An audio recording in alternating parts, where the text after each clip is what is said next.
반갑습니다. 오대영 라이브 오대영입니다. 지귀현 판사가 유흥업소 접대 의혹에 대해 반박하자 민주당이 사진을 공개했습니다. 사진 속 인물이 집 판사고 동석자도 직무 관련성이 의심되는 인물이라고 주장했습니다. 이 사건 어디로 향할지 분석하겠습니다. 지금 이 시각 이재명 후보는 서울 홍대 앞에서 유세 중입니다. 오늘 김문수 후보도 서울에서, 이준석 후보는 서울 일정을 마치고 광주로 향했습니다. 어제 첫 TV 토론은 무엇을 남겼고 지금의 여론은 어떤지 짚어보겠습니다. 오늘의 출연자를 소개해드리고 이수진 앵커의 브리핑으로 시작하겠습니다.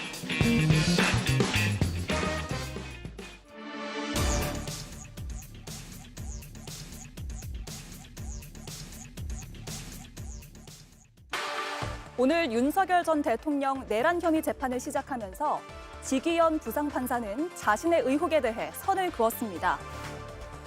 접대를 받았다는 내용은 사실이 아니고 접대는 생각조차 해본 적이 없다며 평소에 삼겹살과 소주, 맥주를 마시면서 지내고 있다고 말했습니다.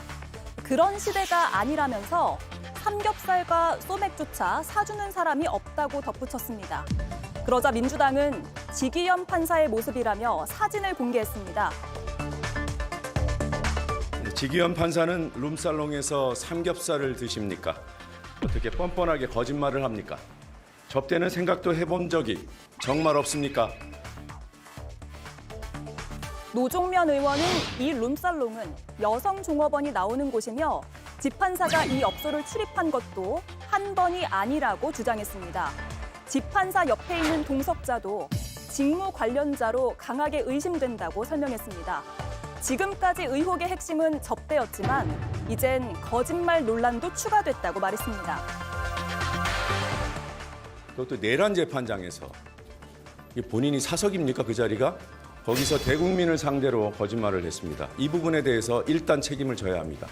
접대 여부는 수사가 진행되거나 대법원 감찰이 제대로 진행되면 안 밝혀질 수가 없다고 판단하고 있습니다.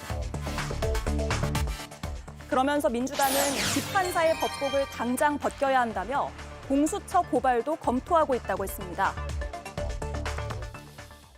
네, 사진을 다시 한번 보면서 분석을 해보겠습니다.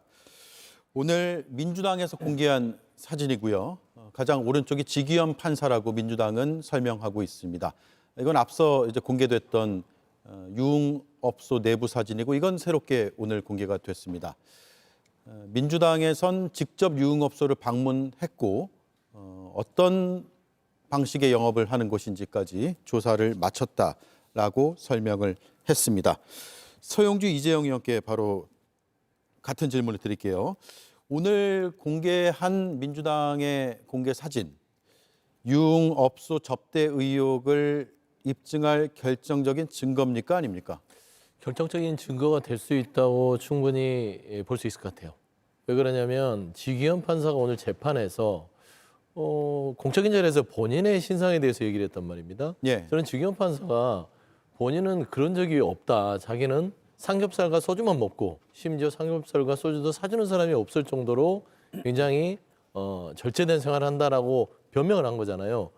근데 그 자체가 화를 부르지 않았나 싶습니다. 예. 민주당이 애초부터 지귀현 판사의 사진을 공개하지 않는 이유는 최소한 이 제보가 들어온 부분들이 지귀현 판사가 직무 관련자와 있었는지 없었는지를 그 대법원 내에서 감찰을 통해서 밝혀지는 게 그래도 지귀현 판사를 존중하는 입장에서 하는 게 맞겠다.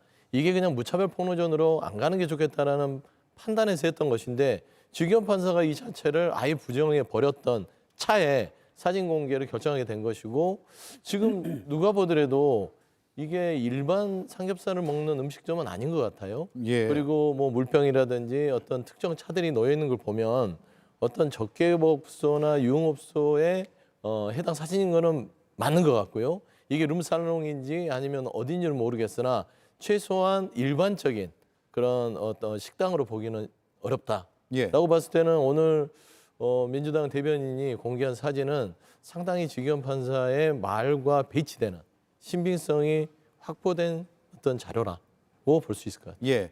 지금 사진을 보면 지귀현 판사라고 민주당이 주장하는 인물 오른쪽에 물병이 있고요. 캔으로 된 음료수도 있고 또 우리가 위스키를 따라 마실 때 쓰는 잔으로 보이는 그런 잔도 뒤집어서 놓여져 있고 그런 모습을 볼 수 있습니다. 서영주 의원은 결정적이다 이렇게 보시는 거고요. 이재영 의원님. 글쎄요, 이게 결정적이라고 보기에는 좀 이르다. 왜냐하면요, 저 지기현 판사로 추정되는 저 분이 지기현 판사인 건 맞아 보여요. 예. 그리고 저 뒤에 나와 있는 소위 벽면을 보면 아까 보여줬던 다른 사진의 벽면하고 유사해 보입니다. 그래서 그거는 뭐 같은 거라고도 얘기할 수 있을 것 같은데 중요한 건 뭐냐면 소위 말하는 룸사롱이라는 그 자극적인 단어를 썼잖아요. 그럼 저희가 룸사롱이냐 아니냐 이것도 좀 봐야 될 것 같고 일단 저 세 명이 여성 소위 말하는 접대하시는 분들하고는 있지는 않습니다. 그리고 아까 보여줬던 그 홀 사진 있죠. 그 홀 사진에 보면은 여러 테이블들이 있고 그 여러 테이블에 남녀가 섞여 앉아 있어 보입니다. 근데 저기에는 지기현 판사라고 보여지는 사람이 뭐 멀어서 그렇지만 안 보이고요. 그리고 우리가 뭐 영화나 뭐 드라마 이런 데서 보는 소위 말하는 룸사롱이라는 곳은 보통 이렇게 단독 룸이 있고 그 안에 이제 사람들이 앉아 있는 거 아니에요. 네. 그런데 저 홀에서 저렇게 앉아 있는 룸사롱도 있나요? 뭐 그거는 최소한 우리가 알고 있는 그런 엔터테인먼트를 통해서 보는 곳 중에서는 보여지지 않습니다. 그래서 그것도 일단 중요한 이제 사실 팩트를 체크해야 될 것 같고요. 예. 또 중요한 거는 뭐냐면 이 시점에 이제 민주당이 지기현 판사를 걸고 넘어지는 그 의도가 뭔가를 좀 물어보지 않을 수가 없는데 지금 대선 한참 중이지 않습니까? 2주밖에 남지 않았는데 지기현 판사가 우리 대중한테 이름이 알려진 게 결국에는 윤석열 대통령을 그 구속 취소를 했잖아요. 네. 그 다음부터는 이제 민주당이 굉장한 이제 공격의 대상이 됐는데 그 공격의 대상이 된 사람을 접대를 받았다라고 얘기를 하면은 사람들이 그러면 접대 그거 뇌물 아니야? 그럼 뇌물이면은 어떤 대가가 있지 않았을까라는 생각을 자연스럽게 하게 됩니다. 그럼 자연스럽게 그 누군가와 접대를 받고 뇌물을 통해서 해준 것이 결국에는 윤석열 대통령을 전 대통령을 미리 풀어준 거 아니냐 이렇게 의심할 수밖에 없잖아요. 예. 그러면은 만약 그게 사실인지 아닌지는 이제 뭐 진실 공방에 들어갔으니까 밝혀지리라고 생각하고 오히려 좀 빨리 밝혀줬으면 좋겠는데 민주당은 지금 저 모자이크 처리된 2명이 무슨 사건 관련자다 뭐 이렇게 얘기가 되어 있는데 누군지 접대였으면은 도대체 무엇을 접대했는지 그거에 대한 대가는 뭐였는지를 예. 밝혀야 돼요. 지금에 나와 있는 거는 의혹 수준이고 오히려 지금 시점에서 선거에 악의적인 영향을 끼치기 위해서 미치기 위해서 저런 그 사진을 공개한 게 아닌가. 물론 지기현 판사가 오늘 얘기했던 부분이 명분을 제공한 거 아니냐 이렇게 주장을 하고 있습니다만은 저것이 결코 민주당이 글쎄요 뭐 부메랑이 되어서 돌아올 수도 있는 그리고 충분히 여지가 있어 보입니다. 예. 민주당 노종면 중앙선대위 대변인이 오늘 브리핑을 했는데 사진의 동석자 2명은 직무 관련자인 것이 의심된다 이렇게 밝혔고요. 그리고 추가로 설명을 한 것이 해당 업소를 민주당이 직접 확인을 했다. 여성 종업원들이 룸마다 그러니까 방마다 그러니까 방이 있고 또 테이블이 있고 이런 구조예요. 룸도 있고 홀에 테이블도 있는 그런 구조에 여럿이 동석하는 곳이었다. 간판은 바뀌었는데 업소 주인도 그때와 지금이 같고 내부도 지금과 그때가 동일하다. 국민 여러분이 직접 확인해달라. 앞서 공개됐던 룸살롱 현장 사진과 재판사가 찍힌 오늘 공개된 사진 한번 비교해달라. 이렇게 브리핑을 했습니다. 김성열 위원 생각은 어떠세요? 지기현 부장판사가 오전에 법정에서 평소에 삼겹살에 소맥을 마신다. 삼겹살 소맥도 사주는 사람이 없다. 이렇게 해명 혹은 반박을 이례적으로 했단 말이에요. 이런 법정에서의 발언도 굉장히 이례적인 것 아니에요? 이례적으로 공격을 당하다 보니까 이례적으로 반응을 한다고 보입니다. 예. 세상에 이런 중요한 판결을 하고 있는 판사가 아직 판결을 내리기도 전에 재판 중에 이렇게 외부에서 압박을 느껴보긴 처음일 거예요. 저는 지금 민주당에서 이거를 결정적인 증거다라고 내밀기에는 상당한 오류가 있다고 봅니다. 앞서서 이재용 의원님께서 말씀 주신 것처럼 뭔가 접대를 받았고 특히 사건 관련자로부터 뇌물성의 무언가를 받았다면요. 이거에 대해서 제보자와 그리고 어떤 사람이 어떤 이유로 어떤 금품을 전달을 했는지 혹은 얼마의 돈을 썼는지 이 내용이 확실하게 나와야 되는 거지 사진으로 뭘 설명할 수 있겠습니까? 제가 직위원 판사를 옹호하는 게 절대 아닙니다. 룸사롱이나 이런 부적절한 곳에 가가지고 저런 행동을 했으면 감찰 받고 고발 받고 처벌 받아야 됩니다. 그런데 민주당에서는 안 되는 겁니다. 저거는 법원에다 이야기를 하고 공수처에다 고발을 하고 하십시오. 그러면 되는 거지 왜 저거를 선대본에서 나와가지고 저렇게 사진까지 들어가면서 사실 저게 다 확연한 사실이 아니고 의혹 아닙니까?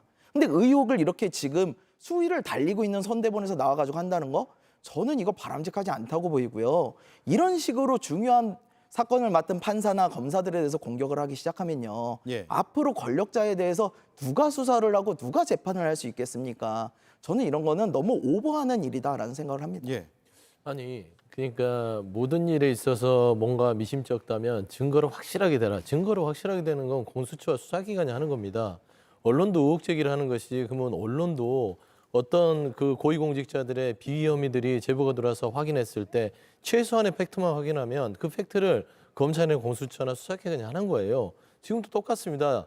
민주당 내로 그 직위원 판사에 대한 제보가 들어왔고 직위원 판사에 대한 부적절한 처신이 있을 수 있다 해서 민주당은 최소한 직위원 판사의 얼굴을 공개하지 않고 대법원에 감찰을 요청을 했고 그게 진행되는 와중이었어요. 그러면 직위원 판사 같은 경우는 본인이 떳떳하다면 오늘 재판에서 굳이 본인의 신상에 대해서 공적 자리에서 얘기를 했어야 될까요?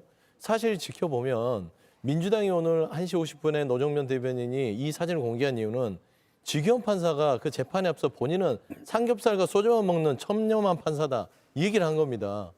정식적으로 감찰을 받아야 될 대상자가 공개적으로 지금 자기 혐의를 부인하고 있기 때문에 그러면 사진을 공개를 통해서 대법원이 어물쩍 넘어가지 못하도록 해야 될 것이고 지금 직위원 판사는 공수처에 고발이 된 상황이에요.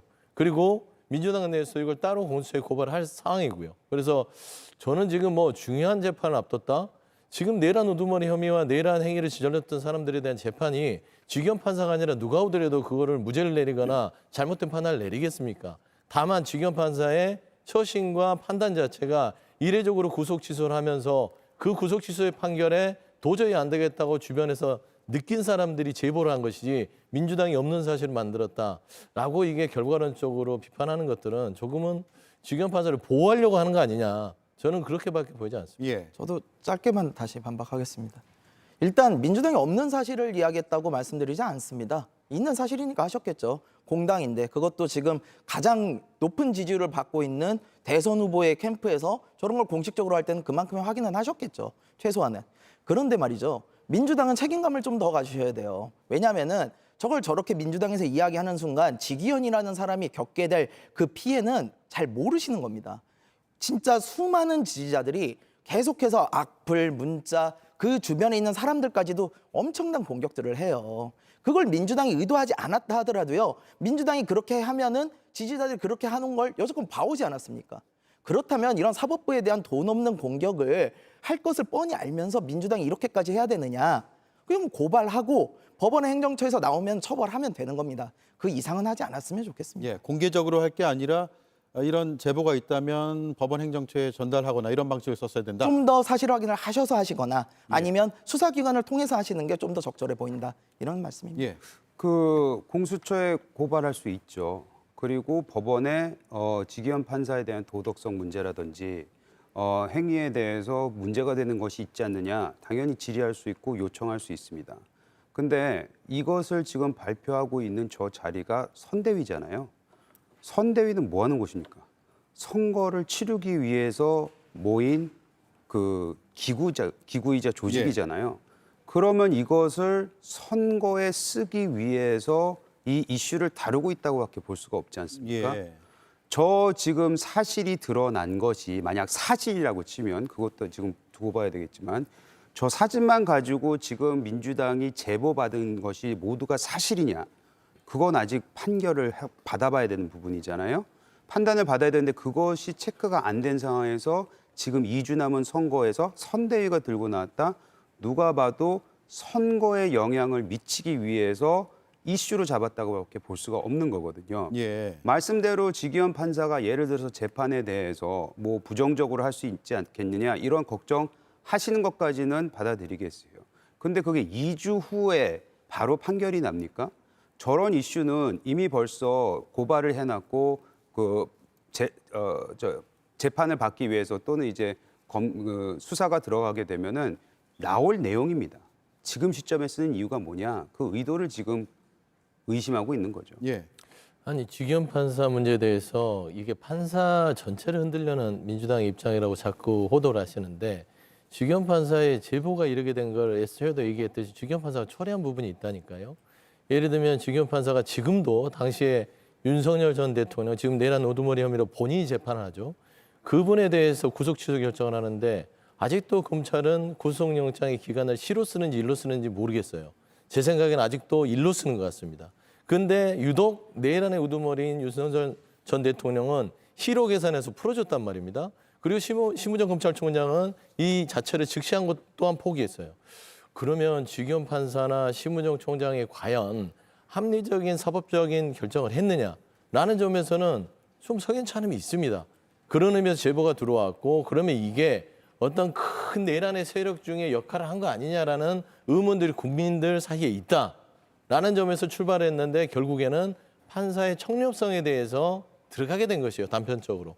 이걸 어떻게 민주당이 처음부터 작정하고 들어간 건 아니기 때문에 최소한 우리 국민들이 검찰의 기소에 대해서 불만을 토로하지 않고 세법의 판사에 대한 재판에 대해서 억울하더라도 그걸 인정하는 것들은 그들이 가장 고위 공직자로서 청렴하게 살고 절제된 삶을 산다는 그걸 전제하에 하기 때문에 저는 이만한 티끌이라도 있다면은 저는 이 재판 부분들에 대해서 오염되지 않는 부분으로 진행되는 것들 그거는 모든 국민들의 정서 아닐까 저는 생각합니다. 예. 저는 이게 그 선거를 치르다 보면요. 크고 작은 선거를 치르다 보면 온갖 제보들이 들어옵니다. 수많은 제보가 들어오고 그 제보들이 사실관계를 따지는 게 일단 선거 캠프에서 해야 될 일이에요. 근데 그 안에서 사실이 확인된다 하더라도 그 경중을 따져서 이거를 선거 이슈에 쓸 거냐 안 쓸 거냐를 선대위에서 그거를 결정을 합니다. 제가 말씀드리고 싶은 건 뭐냐면 다시 거듭 말씀드리지만 지기현 판사 요 안을 선대위에서 지금 시점에 가지고 나온 것은 이거는 선거에 영향을 미칠 정도로 굉장히 중요한 이슈다라고 내부적 판단이 있었던 거라고밖에 볼 수가 없는 거예요. 그렇다면 왜 그러냐? 왜 이것을 지금 꺼내집어내느냐? 아까 말씀하셨지만 접대, 뇌물, 대가성, 지기현 판사가 제대로 된 그 판결을 할 수 있겠느냐? 구속 취소 모든 게 다 엮여 있습니다. 얽히고 설켜 있습니다. 예. 즉 내란 이거와 관련된 선거의 이슈를 끌고 가기 위해서 사실이 완벽하게 지금 검증되지 않은 것을 의구심과 의심만 가지고 남은 2주간 굉장히 선거적으로 유리하게 악용하려는 의도가 보인다는 것을 말씀드리고 싶습니다. 아니 잠깐만요. 주기현 판사에 대해서 이게 굉장히 뭐 주기현 판사가 억울한 피해자처럼 보이는데 정상적인 재판을 진행하고 있지 않아요. 내란 우두머리와 내란 행위에 있었던 사람들 그 당시 12월 3일 날 모든 국민들이 군대가 국회에 들어와서 이 많은 이 불법을 저지르는 것들을 국민들이 다 알고 있습니다. 그럼에도 불구하고 군이 관련되고 대통령이 있기 때문에 외교안보와 여러 가지 보안적인 문제 때문에 재판을 비공개로 진행하고 있습니다. 처음에 대통령에 대해서 어떻게 대우를 해줬습니까? 지하주차장으로 들어오게 했죠. 걸어 들어오게도 못했죠. 공개하지도 않았습니다. 여론이 안 좋아지니까 지하주차장 다시 불허하고 그다음에 공개는 했습니다. 아니 허가하고 공개는 했습니다. 그때 또 어떻게 했습니까? 불허하고 공개도 걸어 들어오게끔 해서 공개하는 그런 지기현 판사가 일관성 있는 재판 진행을 한 게 아니라 여론에서 못 밀려서 어떤 그런 과정들을 바로잡아가는 석연참이 있다니까요. 그렇기 때문에 민주당에서는 지기현 판사가 유독 왜 윤석열 전 대통령에 대해서만 재판 진행을 이렇게 편파적으로 하는지 거기에 대해서 문제 제기를 하는 것이고 저는 이 사진에 나왔던 그분들이 그럴 리는 없겠으나 만에 하나 이게 윤석열 전 대통령과 관련이 된 어떤 이해 당사자일 수도 있다라는 조그마한 일만의 어떤 가능성이 있다면 이거는 선대위 차원에서 공격하고 어떤 이런 부분에 있어서 밝혀내고 할 수 있는 충분한 이슈라고 저는 생각이 듭니다. 알겠습니다. 그 부분을 예. 말씀드리는 예. 거예요. 저 지금 모자이크 처리된 두 분이 누군지 의구심이 든다면서요. 그러면 이 정도의 본인들이 봤을 때 매우 중요한 어떤 한 사람의 판사로서의 자질과 이분의 도덕성을 편파적이다라고 비난을 할 수 있는 근거로 될 거면은 거기에 대한 근거를 제시를 하면 됩니다. 예. 그걸 안 하고 지금은 우리는 이런 의구심을 가지고 있고 그 의구심을 뛰어넘어서 이거를 믿고 있다는 식의 말을 쓰고 있고 하지만 우리가 이건 해결할 일이 아니고 결국에는 공수처와 법을 통해서 알아낼 거다. 그 시간은 다 지나가거든요. 그러면은 선거 때는 결국에는 의혹 제기하고 사람들의 감성을 건드려서 그러면 그렇지라는 식으로 만들어낸 다음에 선거에 유리하게 사용한다라고 볼 수밖에 없는 거죠. 아까 말씀하신 대로 진짜 이분에 대한 도덕성 문제 여러 가지 문제를 의혹 제기하고 싶으면은 그건 법이 처리를 할 겁니다. 어떻게 안 하겠습니까? 이 정도의 제보가 들어왔고 만약 사실관계가 있고 민주당 주장대로 알고는 있지만 지금은 안 내보내겠다. 법원에 다 제출할 거 아닙니까? 그러면은 분명히 그 잘못된 부분을 지적이 될 텐데 왜 이 시점이냐 이거죠. 예. 마지막으로 반박 듣고 끝낼게요. 네, 일단은 민주당이 뭐 압수수색을 하거나 뭐 휴대폰에 대한 포렌식을 할 수 있는 능력이 있는 기관이 아니면 분명히 좀 말씀드리고요. 그거는 나머지 것들은 그동안 윤석열 정부의 사법부가 그렇게 정상적으로 돌아가지 않았다는 그런 여러 가지 트라우마에서 나온 여러 가지 판단이다. 그 정도로 가름하겠습니다. 알겠습니다. 자, 어제 토론회가 있었고요. 토론 뒤에 제각각 후보 캠프마다 입장들이 나왔거든요. 일단 후보들의 직접 입장 표명도 있었고 토론에 대한 평가들 쭉 들어보겠습니다.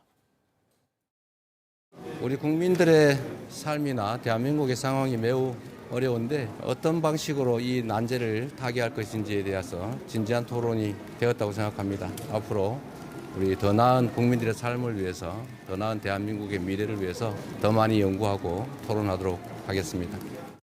저를 지지하는 많은 분들이 어제의 MB 부인은 이준석이다, 김문수가 아니다. 토론을 워낙 잘하시는 이준석 후보를 어제 같이 만나게 돼서 저도 많이 배우기도 하고 또 생각이 같기 때문에 우리 둘이는 뭐 서로 짜고 한 거 하나도 없습니다. 제가 미국에서 그래도 예. 대학에서 나름 경제학으로 유명한 곳에서 경제학을 배웠는데 저한테 뉴딜 아세요 이러면서 이렇게 가르치려고 하는 거는 어제 TV 토론회를 통해서 김문수 후보의 사고와 경험이 얼마나 현장과 괴리되어 있는지 국민 여러분께서 직접 느끼셨을 것이라 봅니다. 네, 다들 어제 토론 보셨을 텐데 자당 후보가 아닌 다른 당 후보에게 좀 토론 점수를 주신다면 몇 점을 주시겠나요? 누구부터 할까요? 저부터 할까요? 뭐 네. 서로 좋은 평가 안 주실 것 같지만 간략하게 네. 먼저 김성현 의원부터 할까요? 예, 이재명 후보님의 경우는 저는 뭐 별 5개 만점이라면 한 2개 정도 드리고 싶습니다. 일단 굉장히 여유로우셨어요. 분명히 협공을 당하는 상황이었고 질문들이 굉장히 날카로웠음에도 불구하고 수위를 달리는 후보답게 여유롭게 잘 대처했다. 그러나 너무 자신의 능력만 믿고 공부는 안 해온 것이 아닌가라는 생각이 들 정도로 정책에 대한 디테일이 좀 많이 부족했다. 수권 정당을 꿈꾼다면 좀 더 정책은 디테일했어야 되지 않나 생각을 하고요. 김문수 후보에 대해서는 평가를 유보하도록 하겠습니다. 예. 네. 이준석 후보 별 4개 반은 줄 수 있을 것 같고요. 5개 중에 4개 반이요? 네. 예. 반은 좀 남겨놔야 될 것 같아서 괜히. 그다음에 이재명 후보 같은 경우에는 여기서 2개를 불렀으니까 저는 하나를 해야 되겠네요. 네. 맥락은 비슷한 것 같아요. 이재명 후보 같은 경우에는 방어적인 입장일 수밖에 없었겠구나라는 생각은 듭니다. 왜냐하면 네. 각종 여론조사에서 앞서고 있는 건 사실이니까요. 근데 그 디테일이 빠져 있다. 뭐 악마는 디테일이 있다 이런 말 많이 하지 않습니까? 이준석 후보에 대해서 높게 평가한 이유가 바로 그 부분인데 이재명 후보가 내는 여러 가지 경제 관련 정책에 대해서 날카로운 질문들을 했고 거기에 대한 디테일을 달라라고 얘기했는데 그걸 모든 걸 다 아무런 디테일 없이 그냥 두리뭉실하게 넘어가셨어요. 그래서 오히려 이준석 후보를 공격을 했죠. 왜 이렇게 극단적으로만 얘기를 하고 생각을 하느냐. 그 부분에 있어서 좀 실망스러운 것이 있었고 끝까지 혹시 진짜 우리 저 옆에 계신 분은 그런 말씀하셨죠. 뭐 자기 자신을 너무 믿고 공부를 안 해온 건 아니냐라고 말씀하셨는데 저는 그 지지율을 너무 믿고 공부를 안 해온 게 아닌가라는 생각이 들었고 앞으로 2번의 남은 저 후보 토론회가 다시 봐야 되겠다, 꼭 봐야 되겠다는 생각이 들었습니다. 네. 네, 뭐 이재명 후보에 대해서 너무 이거 지지율에 취한 거 아니냐 하는데 그래도 믿는 구석이 있다는 건 좋은 겁니다. 그런 대목이겠죠. 저는 어제 토론회에서 보니까 그 민주노동당의 권영국 후보 예. 나름대로 지금 현재 우리 정치권에서 이 노동 가치를 대변하는 당이 좀 사라졌다고 평가를 해야 되나요? 그런 상황에서 어제 이제 노동의 가치에 대한 핵심적인 큰 물줄기의 아젠다들을 각 후보에게 던졌던 부분에서 인상적이었다는 평가를 좀 드리고 싶고요. 네. 또 김문수 후보에게 지금 국민들이 이번 조기 대선을 치르면서 해야 될 말을 하고 있는 것 같아요. 나서지 마십시오.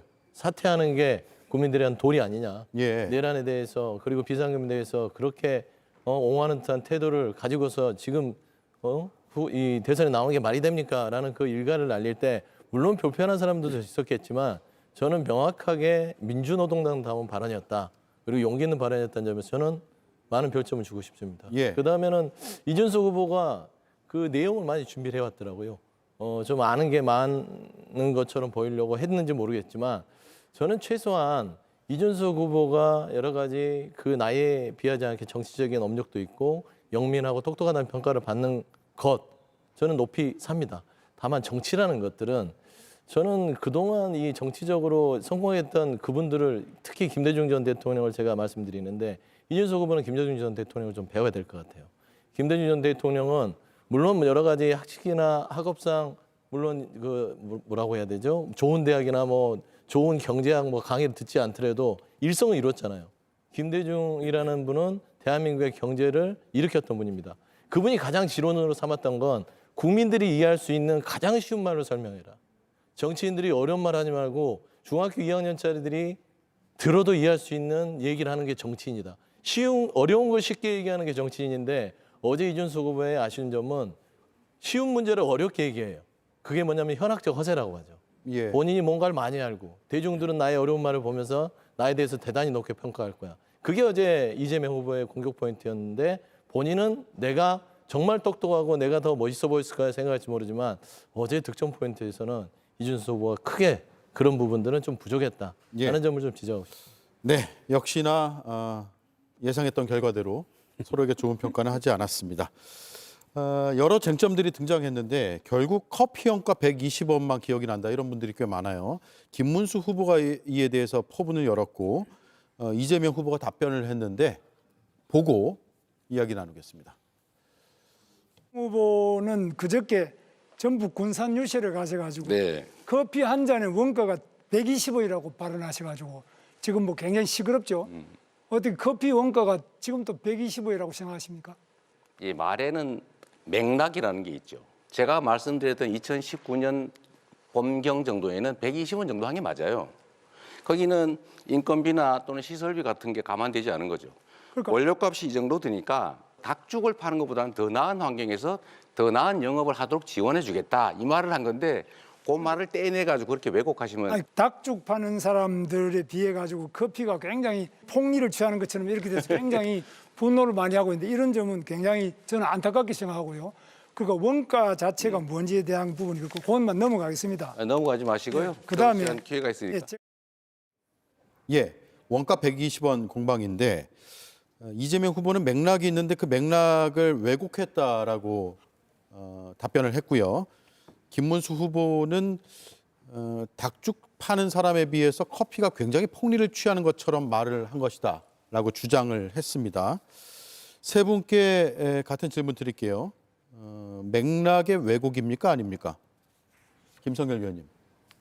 글쎄요. 맥락 자체는 저는 이재명 후보가 왜 얘기했는지는 알겠습니다. 하지만 표현이 많이 잘못됐죠. 지금 저 120원 이야기를 듣고 전국의 커피 자영업자들이 얼마나 분통이 터져하는지 실제로 느끼실 거예요. 그러니까 본인의 의도가 어쩌다 하더라도요. 정치인은 그것이 국민들에게 받아들여지는 현상을 생각해야 됩니다. 실제로 지금 원가 120원도 아니잖아요. 지금 팩트체크 여기 JTBC에서 해주셨던데 1,500원 받는다면서요, 거의. 그렇다면은 지금 커피 자영업자들은 다 자기들이 폭리를 취하는 사람처럼 이렇게 매도된 상황인데 그런 상황이 있다면 본인의 의중과 달랐다 하더라도 후보가 못하시면 대변인단이라도 나와서 그런 뜻이 아니었습니다. 사과하고 이렇게 해야지. 아니 이재명 후보는 실수 안 합니까? 왜 자꾸 성역할을 하려고 그러고 잘못된 발언까지도 감싸려고 그러는 건지 오히려 그런 것들이 더 보기 안 좋다 이런 말씀 드리고 싶습니다. 예, 최영주 의원님. 그러니까 이제 보통 이런 걸 어떤 한 부분만 똑 떼내서 꼬투리 잡기라고 하죠. 단어를 가지고 공격을 한다. 그러니까 맥락이라는 걸 이해하면은 그 맥락을 이해하면 됩니다. 그러니까 커피 원가가 120원 2019년도에 맞는데 당시 하천 정비를 경기지사 때 하면서 불법적으로 하천을 점유하면서 닭값에 대한 폭리를 취하면서 불법 영업을 하느니 깨끗하게 정비된 그 하천변에서 관광객을 유치하고 조금 더 좋은 영업이익이 많은 어떤 커피나 카페 같은 걸 하는 게 어떻겠냐라고 상인들을 설득하는 과정에서 이런 얘기가 나왔다는 걸 군산유세에서 얘기를 한 거예요. 예. 그러면 사실 이게 커피를 파는 자영업자들에 대한 폭리를 지적한 겁니까? 아니면은 그 맥락에서 그 당시에 하천 점유를 하면서 불법적으로 영업하는 그 업주들을 설득하기 위한 어떤 이야기였을까요? 우리가 국어를 하다 보면은 다 할 수 있는 내용인데 이게 정치권으로 들어오니까 이런 식으로 왜곡되는 겁니다. 그러니까 누군가를 공격해야 되니까 전체 맥락에서 한 부분만 딱 떼서 커피 원가 120원인데 10,000원씩 받는 폭리를 취하는 카페 영업자들. 이 사람들은 나쁜 사람. 이거는 따지고 보면 이 레토릭을 만든 김용태 비대위원장이나 국민의힘 그걸 비판하는 사람들이 크게 더 비판을 받고 지적받아야 될 부분 아닐까요? 예. 왜 없는 사실을 만들어서 그 억울하게 우리 카페를 하고 힘들게 하는 자영업자들을 이상한 사람으로 만들죠? 일종의 프레임을 만들었다. 그러니까 그 프레임 말씀이네요. 만든 사람이 비판받아야지 그 맥락을 제대로 이야기한 사람을 비판하는 자체 이 정치권이 문제다. 저는 그런 예. 말씀이세요. 앞서 JTBC 팩트체크 말씀하셨는데 김성열 의원이 말씀하신 건 저희 팩트체크 내용에 부합한다고 볼 수가 없습니다. 왜냐하면 그렇습니까? 저희가 지금 1,500원인데 예. 120원으로 발언했다라고 팩트체크한 게 아니거든요. 예. 2011년 관세청의 발표 자료를 바탕으로 한 잔 분량의 미국산 원두 10g의 수입 원가는 세금이 붙기 전 가격이 123원이다라고 저희가 팩트체크를 했고요. 2019년 발언 당시에도 상황이 이와 같은 기사에 대한 기억을 바탕으로 120원을 거론한 것으로 보인다라는 게 JTBC 팩트체크의 결과예요. 다만 지금은 원두 가격이 상승해서 잔당 500원에 가깝다는 통계가 있다라는 점, 그리고 여기에 소모품 비용, 인건비, 장소 임대료 등도 포함해야 되기 때문에 이걸 다 합치면은 마케팅 비용을 제외하고라도 원가가 1,500원 이상으로 업계에서는 잡기도 한다라는 점도 함께 다뤘다는 점을 제가 짚어드립니다. 혹시나 오해하실까 봐 제가 말씀드린 거고요. JTBC는 언급하셨기 때문에. 자, 이재용 의원님. 저 이재명 후보의 그 발언 속에 모든 게 다 담겨져 있다고 생각을 해요. 첫 번째, 이제 앵커께서도 말씀하셨지만 어제 거의 2시간에 가까운 토론 중에 남은 거는 커피값 120원밖에 없다. 이 말씀을 하신 거는 그만큼 국민이 이 이슈에 대해서 관심을 갖고 있고 이거에 대해서 이런 얘기가 왜 나온지에 대해서 궁금해 하신다는 부분입니다. 두 번째, 120원이면은 방금 말씀하신 대로 예를 들어 이게 500원으로 올라갔다고 치죠. 근데 지금 현재 우리가 많이 다니고 있는 시중에 있는 커피 샵들을 가보면은 커피가 얼마에 팔리죠? 보통 5,000원 미만으로 팔립니다. 그럼 2019년으로 돌아가서 예. 120원이었던 것이 8,000원, 만 원에 팔렸다는 것은 이미 벌써 폭리한다는 것이 본인 스스로 입에서 나온 거예요. 게다가 5만 원짜리를 땀 뻘뻘 흘리면서 닭을 팔면 3만 원밖에 안 남는다. 그 뜻은 뭡니까? 왜 이렇게 고생하냐? 저기 가면은 여기는 원가가 2만 원이란 소리잖아요. 근데 저기 가면은 100분의 1 가격의 원가에서 이만큼 남겨 먹을 수 있는데 왜 힘들게 땀 뻘뻘 흘리면서 닭고기 팔고 있냐 이 얘기를 한 거 아닙니까? 아까 이제 하천 정비를 하면서 자기가 이런 일을 했기 때문에 그 내용을 안다는 취지로 말을 했다고는 하나 예. 중요한 건 이걸 어떻게 받아들였냐예요. 그리고 지금 민주당은 왜 지금 한 부분만 발췌해서 그거를 얘기를 하냐, 맥락을 보지 않고. 두 가지 말씀드릴게요. 첫째, 맥락을 봤기 때문에 그 말씀을 드리는 거고요. 그것이 지금 국민들이 그렇게 받아들이고 있다는 부분을 다시 한번 말씀드리고, 두 번째는 뭐냐면 맥락을 보지 않고 여러 발언 중에서, 긴 발언 중에서 어떤 부분만 발췌해서 했던 거는 민주당이 제일 잘하는 겁니다. 지난 정부 계엄 때문에 굉장히 그 윤석열 정부가 잘못했다는 건 인정하고 반성해야 되고 이제 탈당까지 했는데 그 사이에 민주당이 보여줬던 여러 가지 발언들 중에서 뭐 하나만 발췌해가지고 그걸 가지고 공격했고 굉장히 매섭게 했던 부분들을 우리 국민들은 기억할 겁니다. 그래서 내가 당했을 때는 안 좋은 거고 자기네들이 공격할 때는 그것이 괜찮다고 얘기하는 논리는 저는 아니라고 생각합니다. 예. 그러니까 이제 뭐 정치권 전체가 똑같아요. 지금 말씀한 대로 많이 당해 보셨다며요. 네. 그러면 그런 거 하지 마세요. 그러니까 정치권에서 정치의 쟁점을 위해서 그냥 우리가 일반 상식에 있어서의 문맥과 맥락을 이해하면 정상적으로 그냥 이해할 수 있는 것들을 정치의 소재로 삼기 위해서 맥락만 떼서 공격하는 거. 맥락을 제외하고 어떤 문맥만 그런 것들은 좀 정치권에서 지양을 하자. 예. 그런 차원에서 이제 알겠습니다. 얘기를 한 겁니다. 예. 자, 두 번째 쟁점이 노란봉투법이었는데 이것도 역시 들어보고 짧게만 의견을 나누고 넘어가겠습니다. 그동안 우리가 노란봉투법에 대해서는 2번이나 거부권을 행사했습니다. 근데 또 지금 밀어붙이실 계획입니까? 그건 대법원 판례가 이미 인정하는 것이고요. 그 국제노동기구에서 다 인정하는 거라서 당연히 해야 됩니다. 그런데 이 노란봉투법은 사실 헌법에도 안 맞고 이거는 민법에도 안 맞고 이 법에 안 맞는 그런 계약 자체로 성립이 되지 않는 부분인데 그런 점에서 이거는 반드시 재고돼야 될 점으로 봅니다. 아까 얘기를 듣다가 기회를 놓쳐버렸는데요. 노란봉투법이 말도 안 되는 법이라고 합니다. 악법이라고 합니다. 노란봉투법이 진짜 사장에게 교섭하자는 게 악법입니까? 그 교섭권이 악법이라고요? 엉터리라 말도 안 된다고요? 도대체가 노동부 장관을 어디로 해먹었습니까? 예. 자, 일단 김성열 위원님, 네. 그러니까 헌법에도 안 맞고 민법에도 안 맞는다라는 게 김문수 후보의 주장이거든요. 네. 이 노란봉투법에 대한 이해를 잘 못하시는 것 같아요, 다. 왜냐하면 노란봉투법은요, 일단 기존에 그 파업하던 노동자들에게 너무 가혹한 손해배상을 물리는 부분에서 발생한 법입니다. 그때 그 소송비가 너무 많이 드니까 노란봉투에 모금을 해서 준다라고 해서 노란봉투법이라고 이름이 붙었는데 그게 법안 내용이 굉장히 많아요. 단순히 개인에게 손해배상 금액을 과도하게 물리는 그 부분은요, 사실 개정이 돼야 돼요. 그거는 굉장히 사람을 죽이는 일이거든요. 수백억씩 노동자 한 명한테 그렇게 물리는 거 그거는 바람직하지 않습니다. 다만 지금 위헌이나 위법 요소가 있는 건 어떤 것들이 있냐면요. 그 안에 과도한 내용들이 들어가 있는 법안들이 있어요. 예를 들어서 파업을 하다가 불법 행위로 인해서 파손이 벌어지거나 뭐 이렇게 영업이 정지되거나 한 부분에 대해서 완전 면책을 주자.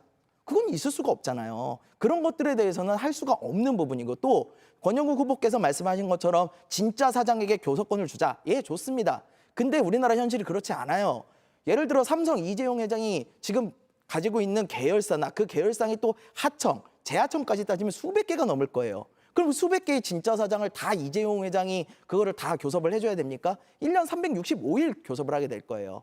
저는 노동권을 늘리고 교섭권 확대 다 좋습니다. 하지만 정도껏 해야지 그거를 너무 과하게 한 번에 많이 가려고 그러는 건 문제가 있다. 그래서 그 내용들에 대해서 위헌성도 있고 위법성도 있으니 이런 부분을 여야가 같이 논의를 해서 정리를 해나가야 된다. 이렇게 생각을 합니다. 예. 김성열 대변인이 뭐 이 부분에 대해서는 잘 짚어주셨고요.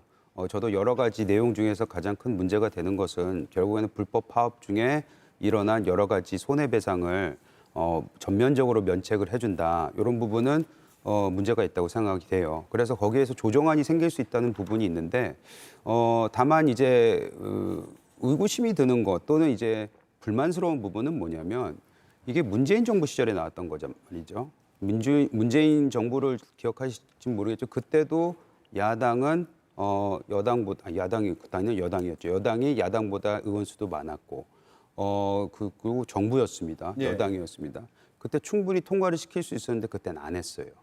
그래놓고 정권이 바뀌자마자 이걸 하나의 공격 무기로 삼아서 윤석열 전 정부를 굉장히 크게 압박을 했단 말이죠. 그리고 계속해서 비토권을 쓰게 만들면서 결국엔 비토만 남발하는 거 아니냐 이렇게 또 정치적으로 몰아세웠고 이런 부분들에 있어서 정무적으로 판단하고 정치적으로 유리할 때는 자기네들 공격 포인트로 무기로 삼고 그렇지 않았을 때는 오히려 통과를 시키지 않았다는 부분. 그래서 그것을 한번 상기시킬 부분이 있다고 저는 생각합니다. 예. 김문수 후보가 이제 고용노동부 장관이었죠. 윤석열 정부의 고용노동부 장관이었고 그래서 우리 대한민국 윤석열 정부의 이 노동시장이 이렇게 열악했구나 라고 생각하는 거는 최소한 대선 토론에 나오면 공부는 하고 나와야죠.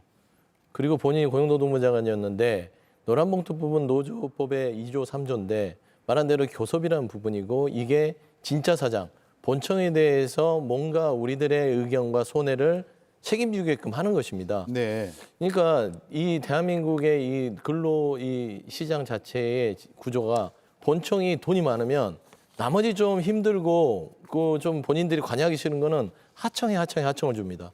그래서 좀 그 불편하고 이런 것들은 그 하청 업체들에게 다 책임을 떠넘겨요.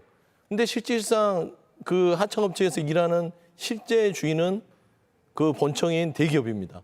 그러면 이게 과연 올바른 어떤 노동 근로 조건일까요? 이거를 바로잡자는 것들을 대법원도 교섭권에 인정해줬고요.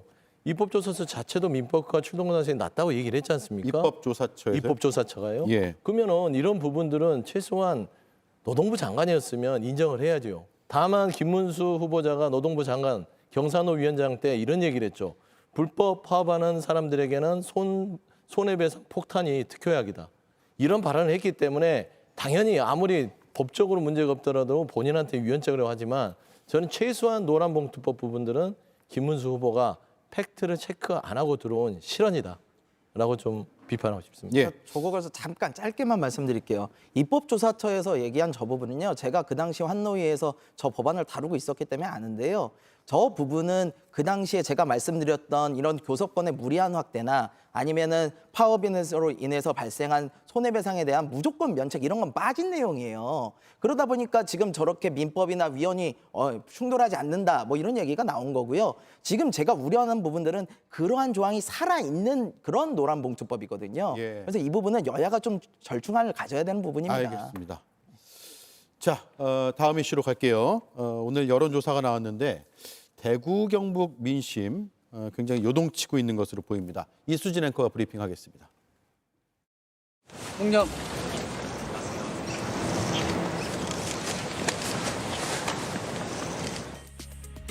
토론 다음 날 이재명 후보는 백범 김구 선생의 묘역을 찾았습니다. 김구 선생이 강조했던 문화의 힘을 바탕으로 다시 도약하겠다는 의미라고 합니다. 독립운동가의 후손 18명도 지지를 선언했습니다. 그리고 이후 연설에선 빅텐트에 대해서도 언급했는데요. 민주당의 텐트가 진짜 텐트라고 말했습니다. 가짜 보수 정당에서 고생하다가 이제 제대로 된 당으로 왔는데 혼자 얼마나 머쓱하고 쑥스럽겠어요. 박수 한번 주세요. 환영의 박수. 김상욱. 그 찢어진 가짜 빅텐트에 몰려가가지고 고생하는 사람 혹시 있을까 싶어서 그런데 진짜 빅텐트 민주당으로 오십시오. 김문수 후보와 이준석 후보는 서울시 정책토론회에 참석을 했습니다. 이 자리에서 김문수 후보는 이준석 후보를 향해서 공개적으로 구애를 했습니다. 같은 생각이고 같은 정책인데 지금 우리 당이 좀 잘못한 점이 있어서 헤어져 있습니다. 그래서 헤어져 있으나 하나다 이렇게 생각합니다. 당에 대해서는 이준석이 더 잘한다. 생각과 정책이 똑같다. 우리는 하나다. 잠시 헤어져 있을 뿐이다. 라고 말한 건데요. 하지만 이준석 후보는 새삼스럽다는 반응입니다. 지난 한 3년 동안에 오히려 제가 아주 큰 성과를 내놓은 직후에는 저 인간 때문에 표 떨어진다고 하면서 내쫓더니만은 요즘 돼가지고는 다른 소리 하는 거 보니까 환절기인가 봅니다. 그렇다고 해가지고 지금 제 정치적 입장이 달라질 것은 없다. 단일화가 이루어질지는 모르겠지만 김 후보 입장에선 더 절박해진 게 사실입니다. 오늘 나온 여론조사에서 보수의 심장, 대구 경북이 심상치 않다는 결과가 나왔습니다. 이재명 43.5%, 김문수 44.9%로 오차 범위 안에서 접전이었습니다. 지난 대선에서 대구 경북은 윤석열 당시 후보에게 70%대 표를 몰아줬었기 때문에 지금의 기류는 국민의힘 입장에선 경고등이 켜졌다는 해석도 나오고 있습니다. 네, 대구 경북의 대선 후보 지지도 오늘 발표된 내용 잠깐 제가 다시 한번 설명드리겠습니다. 이재명 43.5%, 김문수 44.9%, 오차 범위 내에 있습니다. 이준석 9.0%, 그 외 후보는 0.6%, 없음 잘 모름이 2.0%로 상당히 이제 무당층 혹은 뭐랄까요? 부동층이라 할까요? 거의 없어진 양상이고요. 지난 월요일에 일제히 세 개 정당의 후보가 모두 대구 경북을 갔었는데 그에 대한 성적표라고 표현을 해도 무방할 것 같습니다. 지난 대선의 득표율에 비해서도 굉장히 큰 차이가 나는 그런 숫자가 오늘 나왔기 때문에 이 부분을 분석을 해봐야 되겠고요. 또 전체적으로는 오늘 발표된 리얼미터 조사가 이재명 50.2%, 김문수 35.6%, 이준석 8.7%로 나타났습니다. 먼저 김성열 위원께 질문을 드리죠. 개혁신당의 이준석 후보는 10%에 미치지 못하는 숫자가 계속 나오는 것 같아요. 네, 그렇지만 이게 조사 기간 따라서 조금씩 다른 수치들이 나오고 있는데요. 지금 나온 이 조사 기간의 지난주 성적보다는 굉장히 올라간 것으로 보여서 예. 그 수치상의 흐름이 굉장히 좋다라는 말씀 드리겠고요. 그리고 저희가 실제로 이 여론조사와는 다른 그 민심의 흐름이라는 게 있거든요. 제가 직접 이준석 후보와 함께 대구 경북 다 같이 다녔는데요. 현장에서의 느낌은 좀 많이 다릅니다. 그래서 여론조사 결과와 실제 투표는 좀 괴리가 있을 것 같다라는 생각을 합니다. 예. 자, 서영주 의원님, 네. TK 한번 분석해 주시죠. 네네. 민주당 입장에서 굉장히 고무적인 숫자일 수도 있을 것 같아요. 저 수치만 보면 굉장히 고무적이죠. TK가 보수의 본진 아니겠습니까? 예. 사실상 여기에서는 다뤄지지 않지만 PK는 이미 이재명 후보 쪽으로 뒤집어졌죠. 그러면 TK도 거의 붙어 있다고 봤을 때는 이게 ARS 조사입니다. 전화 면접이 아니고요. ARS 조사는 통상적으로 보수적 성향을 띈다고 봤을 때 이 수치는 거의 오차 범위 안에서 붙었거나 이재명 후보가 위에 있다고 말해도 무리가 아니다라는 측면에서는 지금 최근에 국민의힘 계열의 많은 의원들과 정치인들이 이재명 후보의 지지선을 하는 현상과 거의 비슷합니다. 그 대구의 민심도요. 이제는 국민의힘을 더 이상 진짜 보수로 보지 않습니다. 홍준표 전 대구시장도 얘기했듯이 사이비 보수다, 가짜 보수다. 더 이상 보수의 가치를 실현시킬 수 있는 사람은 국민의힘에 있지 않다라는 측면에서 보수를 상징할 수 있는 TK조차도 지금 무너지고 있다는 방증으로 볼 수 있을 것 같습니다. 예. 수치만 보면 걱정되고 우려됩니다. 예. 당연히. 근데 이제 저 조사 기간이 14일부터 16일이었잖아요. 네. 지난주였는데 사실 그때만 해도 지지난주 토요일, 일요일 단일화 과정에서 굉장히 저희가 안 좋은 모습을 보였지 않습니까? 당시 그 국민의힘 보수 세력에서도 지지층에서도 굉장히 큰 실망감을 안겼던 것이 사실이고요. 근데 지금 주말이 지나면서 무슨 일이 있었냐? 윤석열 전 대통령이 탈당을 했습니다. 그와 함께 그때까지 굉장히 김문수 후보 내지는 당을 공격했던 한동훈 후보가 내일부터 이제 전국 유세 지원에 나오기 시작을 합니다. 네. 그래서 내부적으로 다양한 목소리가 있었던 것도 인정을 하고 그것이 굉장히 충돌을 했었던 것도 인정을 하지만 지금은 어떻게 해서든지 이것을 하나로 모아갈 수 있는 발판을 마련하고 있어 보인다. 즉 이런 것들이 앞으로 남은 2주 기간 동안 계속해서 진전이 된다면은 돌아섰던 TK 민심 또는 아까 말씀하셨던 PK 민심까지도 아직 더 요동을 칠 수 있는 공간이 있다고 보여집니다. 네. 좀 더 지켜봐야 된다는 말씀이고요. 이 시각 후보들은 이재명 후보는 서울 마포구에서 유세를 해왔고 지금은 잠깐 휴식 시간인 것 같고요. 잠시 뒤 6시에 마포 KTNG 상상마당 앞 홍대 앞입니다. 홍대 앞에서 이재명 후보가 유세를 할 예정입니다. 네, 지금 홍대 앞의 모습이네요. 아직 후보의 모습은 보이지가 않고 있습니다. 김문수 후보는 정책협약식에 참석을 했고 조금 전 발언은 없었고 잠시 뒤에 서울역 광장으로 이동을 합니다. 현장 영상은 아직 들어오지 않고 있어서 전해드리지 못하고요. 이준석 후보는 광주에 갔습니다. 광주에서 과학기술연구자와의 간담회를 했고요. 또 잠시 뒤에 광주 종합버스터미널에서 유세를 펼칠 예정입니다. 자, 시간이 훌쩍 다 돼서 여기까지 세 분하고는 대담을 진행하도록 하겠습니다. 수고 많으셨습니다. 네. 감사합니다.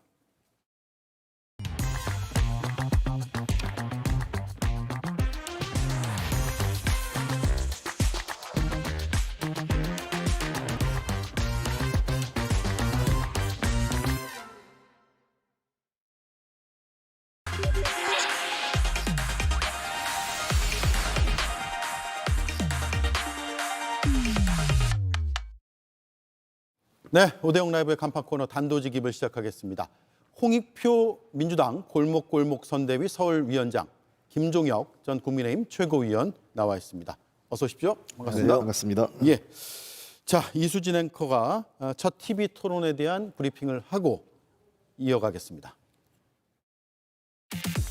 조금 반도체 특별법을 제정하는데 원래 이재명 후보께서는 처음에는 이걸 왜 그거 못 해주겠나 이러다가 본인이 이 기업을 지원하겠다 또 반도체 부분을 지원하겠다 이렇게 말씀하시는 이게 모순되는 이야기 아닙니까? 노동부 장관으로 본인이 직접 그렇게 말씀하셨죠. 3개월 단위의 유연제를 6개월로 늘려주면 충분하다. 네. 그러니까 그 6개월로 늘리는 걸 도와달라는 게 정부 입장이었잖아요. 그렇습니다. 그런데 뭐 어쩌라고. 반도체 분야에서 52시간제 예외를 인정하는 문제를 두고 언쟁이 벌어졌습니다. 김문수 후보, 이재명 후보의 말이 달라졌다고 지적을 했고 이재명 후보는 김 후보가 노동부 장관이던 시절의 정책과 다를 바가 없다고 맞받았습니다. 그러자 이 장면을 두고 개혁신당 이준석 후보는 이렇게 평가했습니다. 굉장히 인성에 문제가 있는 것 같다. 어떻게 본인보다 그렇게 10살 이상 많은 분한테 그래서 어쩌라고요? 라는 답변을 기본적으로 본인들 쪽이 아닌 사람들에 대한 존중이 없는 겁니다. 저는 이재명 후보가 그런 본인의 인성을 좀 되짚어봤으면 좋겠다. 하지만 이재명 후보의 인성을 지적한 이준석 후보도 태도 논란에서 자유롭지 않다는 평가가 나옵니다. 상대 토론자에게 답변할 시간을 제대로 주지 않고 원하는 답이 나오지 않았다고 해서 압박하는 등의 장면 때문입니다. 주 4.5일제를 어떻게 하겠다는 것인지 말 그대로 기업에게 온팡지게 다 넘기겠다는 건 아닌지 이재명 후보 입장이 궁금합니다. 10초 드리겠습니다. 당연히 임금 감소가 없이 4.5일제로 가야 되고요. 앞으로 우리가 점진적으로 타협을 통해서 나아가야 된다. 우리 방향을 얘기하는 겁니다. 지금 확인하신 것처럼 이재명 후보는 어떻게가 빠져 있고 그냥 이렇게 하겠다 저렇게 하겠다 이런 말씀만 하고 있습니다. 원래 사람들이 어려울 때 옆에 사이비 종교가 다가오는 것처럼 가장 위험한 형태의 사람이다 말씀드리겠습니다. 한편 토론 방식에 대한 지적도 나왔는데요. 김문수 후보는 토론이 끝난 뒤 1인당 말할 수 있는 시간이 너무 적다면서 아쉬워하기도 했습니다. 어제의 토론 어떻게 보셨나요? 예. 오늘 토론에 대해서 어떤 평가들이 나온 건 다들 아실 거고요. 저는 저의 평가도 있지만 제가 말씀드릴 수는 없고요. 짧게 총평을 한 말씀씩 들어볼게요. 먼저 홍익표 위원장님. 네, 전체적으로 먼저 이재명 후보 같은 경우는 당연히 이제 지금 유력 후보이기 때문에 안정감과 국정 전반에 대한 이해도를 높이는데, 그러니까 보여주는데 주력했다 이렇게 생각을 합니다. 특히 예. 아무래도 모든 후보가 1등 후보를 공격하는 구조다 보니까 그 어려움 속에서 나름 잘 설명을 하고 일부에서 이제 시간의 부족 때문에 설명에 다소 아쉬운 점은 있었지만 전체적으로 균형감과 안정감에선 돋보였다고 생각을 합니다. 네. 전체적으로 맥빠진 토론이었다고 봅니다. 그리고 지난번에 우리 당에서 있었던 한동훈, 홍준표 그리고 한동훈, 김문수 두 후보 간에 있었던 그 토론에 비해서 볼 때 긴장감, 수준 이런 것들이 다 떨어지는 그런 형태여서 야 이거 대선 후보 토론이 왜 이래? 라는 얘기들을 많이 제 주변에서도 많이 하시고 아마 그건 일반적인 국민적 평가이신 것 같아요. 그리고 저희 당 입장에서는 조금 아쉬운 게 경제 토론이었잖아요. 예. 사실 이재명 지금 후보께서는 성남시장을 하실 때 그리고 경기도 지사를 하실 때 무슨 백현동이라든가 대장동 이거 말고도 굉장히 지적받을 부분이 많거든요. 예를 들면 성남시장 때 모라토리엄 선언을 했던 거라든가 아니면 그다음에 본인이 경기도지사 하시면서 사실상의 채용 빚을 땡겨서 2조가 넘는 돈을 지금 이제 그 후임자들이 갚고 있다든가 뭐 여러 가지 문제들이 있습니다. 그리고 그때 경기도에서 했던 그 배달 앱 같은 것들이 거의 처참한 실패로 끝났는데 그런 부분들에 대해서 제대로 지적하지 못한 게 저는 매우 아쉽다 이런 생각이 듭니다. 아마 전체적으로 지금 TV 토론이 그 앵커께서 지적하신 것처럼 또 김정혁 최고위원도 지적하신 것처럼 지금 긴장도가 떨어지거나 아마 후보들 입장에서는 다 불만스러울 거예요. 그러니까 공격하는 사람이나 방어하는 사람 입장에서 사실은 양자간 토론이 안 되고 다자간 토론되다 보니까 그리고 여러 개 영역을 지금 그 쪼개면서 사회자가 개입할 여지가 너무 많거든요. 그런 측면에서 보다 자유롭고 날선 토론이 되기는 어렵다고 생각을 합니다. 제일 좋은 건 사실은 어떤 제한 형식의 제한 없이 양자 토론으로 가는 형태가 그래서 아까 김채구 의원님 말씀하신 이 한동훈 뭐 홍준표 양자 토론 이런 게 좀 나름 흥미가 있었다는 얘기는 그런 측면이고 미국도 사실은 양당 후보가 아무것도 없이 종이 한 장만 들고 왜냐하면 간단한 메모를 위해서 종이 한 장만 들고 가지 어떤 자료 들고 와서 현장에서 이렇게 보고하고 그러지 않거든요. 예. 그렇죠. 근데 선관위 주최 토론이다 보니까 일단 4개 정당의 후보가 나왔고 또 무소속 후보들은 또 따로 토론회를 또 한번 연다고 하고 후보들에게 이제 균등한 기회를 보장하기 위해서라는 또 제도적인 측면이 있는데 그게 또 한계로 작용하는 부분도 있는 것 같습니다. 2025년 대선 후보 TV 토론회인데 1997년 토론회나 2002년 토론회가 오히려 더 격렬하기도 하지만 치열하기도 하지만 또 많은 부분을 검증할 수 있었다라는 그런 의견들도 꽤 나오고 있어요. 1997년에 김대중, 이회창 두 후보에 집중된 토론이 기억이 나고요. 또 2002년에 노무현, 이회창 그리고 권영길 후보의 토론회가 생각이 나는 분도 꽤 있을 것 같습니다. 또 지금은 또 미디어 환경이 많이 달라졌잖아요. 그런 것도 영향이 좀 있을 수 있고 그런 것 같습니다.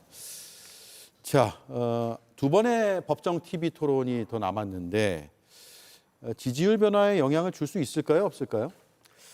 갈수록 그 TV 토론이 영향을 주는 게 좀 줄어듭니다. 그건 우리나라뿐만 아니라 비근한 미국에서도 지금 예를 드는데요. 물론 미국에서 지난번에 바이든 대통령이 TV 토론 때문에 그 후보에서 중도 탈락하는 경우가 아주 이례적으로 있었지만 전 세계적으로 지금 그 정치적 양극화가 확산되면서 후보들의 TV 토론에서 마음을 바꿀 수 있는 사람이 점점 줄어들고 있어요. 그리고 두 번째는 그 여러 가지 다양한 형태의 매스미디어의 접촉을 통해서 후보들이 자신들의 예를 들면 개인 유튜버라든지 또는 지지 성향 여러 가지 다양한 SNS 통해서 자신의 입장을 하다 보니까 TV 토론을 통해서 그다지 그 어떤 중요성, 의존도가 많이 낮아진 거죠. 그런 측면이 전체적으로 TV 토론을 통해서 제가 보기에 남은 TV 토론 두 회가 약간의 미세하게 예를 들면 두 후보 간의 격차가 5% 안팎이라면 영향을 주죠. 왜냐하면 그때는 중도층이 여전히 관심을 갖게 되지만 상당한 격차가 벌어지는 상황에서는 저는 큰 영향을 주긴 어렵지 않을까 이런 생각을 조심스럽게 해봅니다. 그 TV 토론이 영향을 미쳤던 건 1950년대 말 그리고 60년대 초에 제일 유명한 게 닉슨과 케네디의 토론이었잖아요. 그때 당시에 라디오만 들은 사람은 닉슨이 훨씬 잘했다 이렇게 얘기를 했고 TV로 중계된 걸 본 사람들은 닉슨이 땀을 뻘뻘 흘리면서 그 와이셔츠가 이렇게 다 젖어 들어가는 것들을 보면서 야, 저 사람 상당히 궁지에 몰리고 있구나. 그래서 케네디에 대해서 완승을 했다고 이렇게 평가를 했단 말이에요. 근데 그 이후에 사실은 이 후보들도 TV 토론에서 어떻게 해야 되는지를 워낙 코치를 많이 받고 있어서 이 TV 토론을 통해서 바뀌기는 참 쉽지는 않은 것 같아요. 그리고 아까 말씀드린 대로 아까 지금 앵커도 말씀하신 대로 이 선관위에서 과도하게 개입을 하는 것 같아요. 그래서 자유로운 토론보다는 기계적인 시간 어저께도 보면 6분 30초 딱 이런 식으로 해서 본인이 대답하는 것도 6분 30초에 다 포함됩니다. 이렇게 얘기를 하니까 도대체 내가 무슨 말을 하고 있는지도 그것까지 신경 쓰면서는 제대로 된 토론이 있을 수 없거든요. 그래서 앞으로 제대로 된 토론이 되려면 이 형식도 많이 바꿔야 될 거라고 생각을 합니다. 그리고 좀 더 이렇게 심도 있게 미리 다 준비해갖고 하는 그런 거 말고 진짜로 그 사람이 어떤 후보인지 그 간단한 메모를 가지고서 얘기할 수 있는 후보들인지 없는지가 검증돼야지. 그렇지 않으면 이 토론 같은 것들은 그냥 국민들을 상대로 그냥 보여주기 쇼에 불과하다 예, 예. 이렇게 평가받을 수도 있습니다. 그리고 한 가지만 더 지적하면 이 지난번에 이제 이회창, 김대중 그 두 후보의 토론회하고 최근의 토론회 차이가 있다면 그 당시의 토론회는 역시 대선 후보답게 큰 틀의 국정 운영 방향, 그렇죠. 그다음에 국정 철학, 그다음에 어떤 그 당시 IMF 위기가 있었기 때문에 그걸 어떻게 극복해 나갈 것이냐 이런 이 거대 담론을 중심으로 해서 우리 사회 미래에 대한 얘기가 중점적으로 토론됐는데 가끔 너무 아주 너무 구체적인 그 질문들이 들어가요. 마치 이제 그 퀴즈 문제.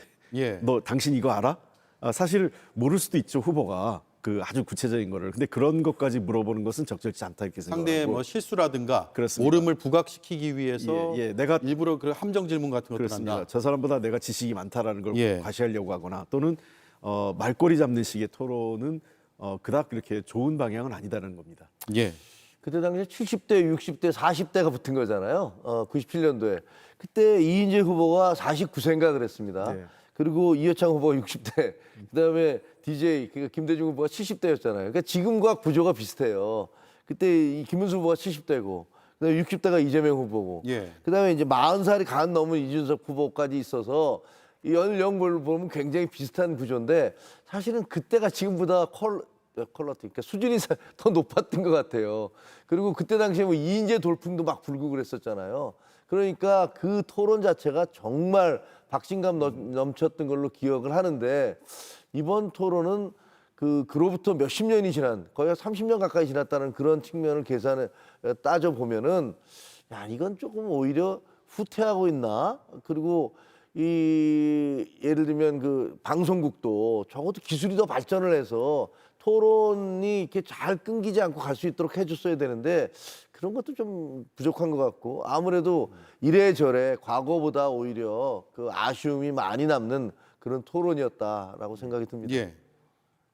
하실 말씀 더 있으시면 하시고요. 어쨌든 이제 이게 좀 선관위 주관인데요. 선관위 주관은 기본적으로 뭐 한 번, 두 번 할 수 있겠지만 방송사 주관으로 해서 좀 더 자유로운 그러니까 그 핵심 그 후보자 중심으로 그러니까 선관위는 어차피 공정하게 기회를 다 줘야 되니까 굉장히 규제를 많이 건 겁니다. 그런 것보다는 정말 핵심은 국민들에게 후보자가 어떤 생각을 갖고 있고 역량이 어떤지를 보여주는 토론회에 걸맞는 뭐 예를 들면 한 번에 했을 때 한 세 사람이 할 때 2시간 이상 한 3시간 정도를 할애하는 그런 토론을 하더라도 좀 제대로 된 토론 그리고 개입하지 않는 사회자의 개입은 너무 말이 장황하거나 그럴 때만 개입하고 그 백지 한 장 들고 와서는 그런 토론들이 좀 있었으면 좋겠다 생각이 듭니다. 예. 알겠습니다. 토론은 여기까지 짚어보고요. 국민의힘 이야기로 넘어갈게요. 홍준표 전 시장이 오늘 페이스북에 오후 한 2시 넘어가지고 제가 페이스북을 한번 들어가 봤더니 뭐 지금은 기사도 나와 있죠. 파란색 넥타이를 메고 프로필 사진을 찍었어요. 찍은 게 아니라 프로필 사진을 올렸어요. 한번 보겠습니다. 준비됐나요? 예, 바로 이거거든요. 저희가 1시간 전이라고 표시된 거는 저희가 올라온 지 1시간 만에 캡처가 된 건데 그런데 방송 직전에 이렇게 또 바꿔서 올렸어요. 예, 하와이에서 프로필 사진을 바꿔서 올렸는데 처음에 파란색 넥타이여서 무슨 의미일까? 라고 했는데 한 4시간 만에 같은 넥타이인데 빨간색으로 바뀌어 있는 거예요. 같은 사진이잖아요. 아마도 뭐 포토샵이나 포토샵한 거죠. 예, 하와이에서 포토샵을 한 건데 예, 왜 색깔을 바꿨을까? 또 바꿨을까? 이런 생각이 드네요. 지금 뭐 김대식 의원은 홍 전 시장 찾아서 하와이로 갔고 꼭 만나겠다고 했는데 여러 보도에 따르면 만난 것 같아요. 그 만남이 있은 이후로 넥타이 색깔을 바꿔서 올린 것 같다는 생각이 듭니다. 물론 직접 제가 확인이 안 돼서 홍 전 시장의 입장을 정확히 알 수 없습니다만 지금 국민의힘에서 어쨌든 홍 전 시장을 만나서 지지를 이끌어낸다 이런 기류가 강한 거예요? 그럼요. 아니 뭐 선거라는 건 원래 부직갱이라도 도움을 받을 수 있으면 받겠다. 뭐 그게 선거 아니겠습니까? 그러니까 뭐 홍 전 시장님은 어쨌든 우리 당내에서 2번이나 당대표를 하신 분이고 뭐 지사, 시장 뭐 여러 가지 골고루 하신 분이고 또 젊은 층에서 지지가 있으시잖아요. 그러니까 어떻게 해서든지 홍 전 시장님의 도움을 받고 싶다라는 생각이 있을 겁니다. 근데 가실 때 또 워낙 세게 당을 욕하시고 뭐 윤석열 대통령에 대해서도 아주 심한 말씀을 많이 했잖아요. 그리고 뭐 나는 아예 보기 싫어서 탈당을 해버리겠다. 뭐 그러면서 심지어는 그러고 나니까 민주당에서 뭐 총리로 영입을 하려고 한다. 뭐 이런 얘기도 있고 그런 것이 뭐 처음에 부인을 안 했다 하다가 뭐 또 그게 아니다라고 했다가 뭐 이런 우여곡절들이 많이 있었어요. 그래서 사실은 저희 당의 입장에서는 당원들의 입장에서 굉장히 실망스럽거든요. 우리 당의 당 대표를 하신 분이 당에 대해서 평생 있었던 당을 내가 노무현 따라서 갔으면 이꼴 안 당했을 텐데 뭐 이런 얘기까지 하셨으니까 야 이렇게까지 해야 되나 평생을 거기서 나쁜 말로 호의호식하신 거잖아요. 당대표 다 하셨는데 거기다 대고서 떠나시면서 저렇게까지 얘기를 하셔야 되나. 물론 홍준표 시장님을 불쏘시개로 쓴 분들은 잘못한 거죠. 그리고 경선을 그런 식으로 경선의 공정성과 정당성을 훼손시킨 분들은 분명히 역사적으로 평가받고 비판받아야 된다고 생각을 합니다.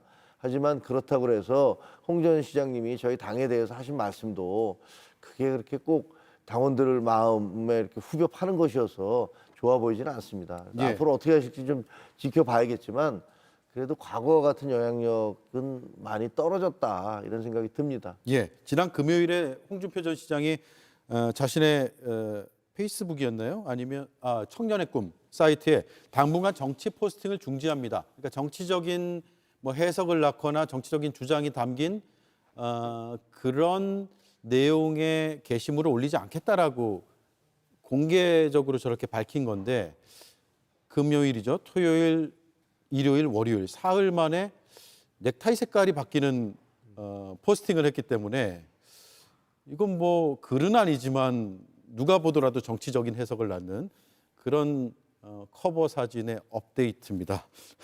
예, 민주당에서는 뭔가 지금 뭐가 교감이 있는 거예요? 뭐 다양한 형태의 지금 뭐 교감은 있는 것으로 알고 있는데요. 다양한 형태 교감이 있어요? 예. 근데 뭐 직접 홍 시장하고 직접 하는 건 아닐 거고요. 예. 그러니까 주변에서 예를 들면 이런 거죠. 지금 이재명 후보의 지지율이 높으니까 보수 그에 있던 분들이 상당 부분 많이 지금 의사타진을 하고 계시고 예. 또 특히 홍준표 시장이 돌아가면서 굉장히 국민의힘에 대해서 불만 섞인 입장을 밝히고 갔지 않습니까? 그러다 보니까 홍준표 시장을 지지했던 사람들의 일부분은 벌써 우리 당으로 왔고요. 또 좀 흔들리는 분들도 계시기 때문에 그런 측면에서 조금 앞으로 홍 시장의 거치 또는 발언 이런 것들이 굉장히 주목을 끌 것 같습니다. 다만 홍준표 시장의 지금 상황을 보면 아마 대선 이후에 본인의 역할이 있는 것 같아요. 저는 처음에 완전히 탈당한다 이런 얘기할 때 정계를 은퇴하시는 건가 이렇게 생각했는데 본인도 은퇴한다 그랬고요. 예, 그렇게 했는데 지금 보면 생각이 좀 바뀌신 것 같아요. 예. 그러니까 어떤 형태든 대통령 선거가 끝나고 나면 보수의 재편이든 아니면 이재명 만약에 대선이 민주당이 이기면 민주당과의 어떤 전략적 제휴라든지 이런 어떠한 형태든 간에 정치권에서 자기 역할을 모색하지 않을까. 지금 발언의 수위가 추이 자체가 그렇게 보여요. 지금요. 예, 흐름이요. 복귀를 전제로 한 것으로 보인다. 예.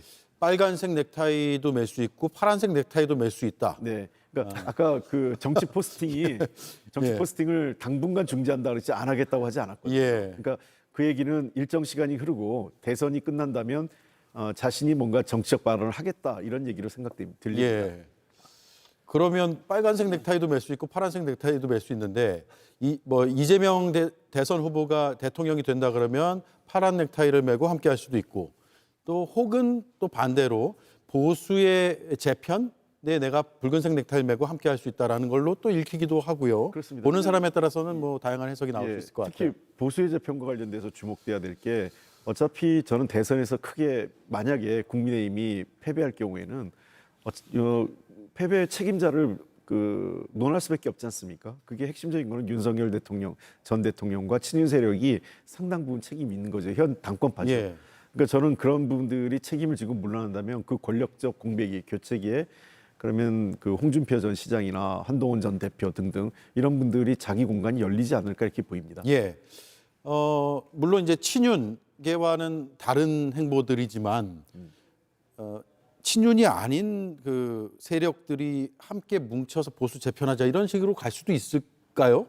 홍준표 전 시장까지 가세해서? 뭐 정치는 생물이니까 그리고 또 가능성의 예술이라고 하잖아요. 예. 뭐 예술까지 가는지는 모르겠습니다. 뭐 예술 훨씬 못 미치는 뭐랄까 좀 더 뭐랄까 부끄러운 일들이 많으니까 예. 그렇게 얘기는 어렵겠습니다만 아무튼 선거가 끝나고 나면 그래서 혹시라도 저희가 패배를 하게 되면 거기에 대한 그 책임 논란은 분명히 있을 겁니다. 그리고 지금 이번에 5월 10일 날 사실상 뭐 당내 쿠데타라는 언론이 그렇게 표현을 했던 그런 볼썽사나운 일도 있었잖아요. 당 대표를 쫓아내고 예. 당 후보를 쫓아내고 그다음에 1시간 만에 그 꽈마 태워서 다른 후보를 갖다 올려놓고 뭐 이러다가 그것이 당원들에 의해서 전당원 투표에서 또 거부되고 뭐 이런 일들이 계속 있었기 때문에 이런 전체 과정들을 그 12월 3일 비상계엄 이후부터 그 이후부터 진행됐던 6월 3일의 대선까지 약 그 어떻게 보면 이제 7개월 정도 되잖아요. 예. 그런 정도에 진행됐던 그 모든 것들을 한번 그 수면에 얹어놓고 어떤 일들이 있었던가, 도대체 당이 왜 이렇게 됐는가, 왜 대선에서 패배했는가 이런 부분들에 대해서 전면적인 그런 논의가 있어야 된다고 생각을 합니다. 예. 그리고 거기서 책임질 사람들은 반드시 책임을 져야 된다라고 보고요. 그럴 때 홍준표 뭐 저 전 시장님이나 이런 분들, 물론 한동훈 대표는 뭐 당연히 있을 것이고요. 그래서 그런 부분들에 대해서 서로 심도 깊은 논의가 있을 수 있습니다. 거기 뭐 유승민 후보도 있을 수 있고 뭐 여러분들이 뭐 안철수 후보라든가 이런 분들 중도 개혁 성향의 분들이 당이 극우정당화하는 것들, 그리고 어떤 한 개인의 사당화하는 것들, 뭐 그리고 전직 대통령이 됐든 그게 무슨 어떤 목사님이 됐든 그런 분들에 의해서, 그런 분들의 그림자에 의해서 좌지우지되는 것들을 막는 그런 방법이 뭔지는 예. 아마 논의가 있지 않을까 그렇게 예. 생각합니다. 질문 하나만 더 드릴게요. 한동훈 전 대표는 내일부터 김문수 후보 지원은 일단 하는 것으로 언론 보도가 나오고 있고, 근데 유세차에 올라서 마이크 잡고 이렇게 유세하는 방식은 안 한다라는 입장인가요? 그건 뭐 현장에 가서 좀 봐야 되겠습니다만, 이게 그 두 가지가, 하나는요, 이게 윤석열 대통령의 탈당과 직접적인 관계가 있느냐, 그 뭐 탈당하고 나서 그 얘기를 했으니까. 근데 사실은 그 회의는 그 이전에 있었어요. 그리고 한동훈 대표도 어쨌든 나는 지원을 한다 이런 얘기는 했어요. 그래서 예. 어떤 식으로 할까를 논의하던 그런 과정이었고, 그다음에 그 와중에 이제 그 윤석열 대통령이 탈당을 하신다는 그런 보도가 나왔습니다. 그리고 또 하나는 이제 그 이전에 다른 분들이 했던 거 있잖아요. 이명박 대통령 후보가 된 다음에 박근혜 후보가 어떻게 했는지, 그다음에 윤석열 대통령 때 홍준표 후보가 어떻게 했는지, 예. 그리고 또 멀게는 이제 문재인 후보가 됐을 때 안철수 후보가 어떻게 했는지, 뭐 이런 부분들에 대해서 선례를 대충 다 봤고요. 예. 거기 기준에 그렇게 크게 어긋나지 않게 그렇게 일정을 잡고 활동을 할 걸로 알고 있습니다. 예. 홍익표 위원장은 이것 좀 짚어주세요. TK에서 지금 지지율이 오늘 발표된 걸 보면 예. 오차 범위 내로 좁혀졌거든요. 김문수 후보하고. 지난주에 이제 집중 유세를 첫날부터 했고요. 현장에 꽤 많은 인파가 몰린 것으로 언론 보도를 통해서 알려져 있고, 그런 유세들이 이제 지금 효과를 본다고 생각하세요? 아니면 그 국민의힘에 지금 지지부진했던 그런 경선 과정, 단일화 과정 이런 것들에 대한 반사이익이라고 봐야 됩니까? 두 가지가 다 있다고 생각을 합니다. 예. 사실은 지난 대선 3년 전 대선에서 20% 조금 넘었거든요. 22% 정도 됐어요. 예. 이재명 후보가 얻은 표가 TK에서 예.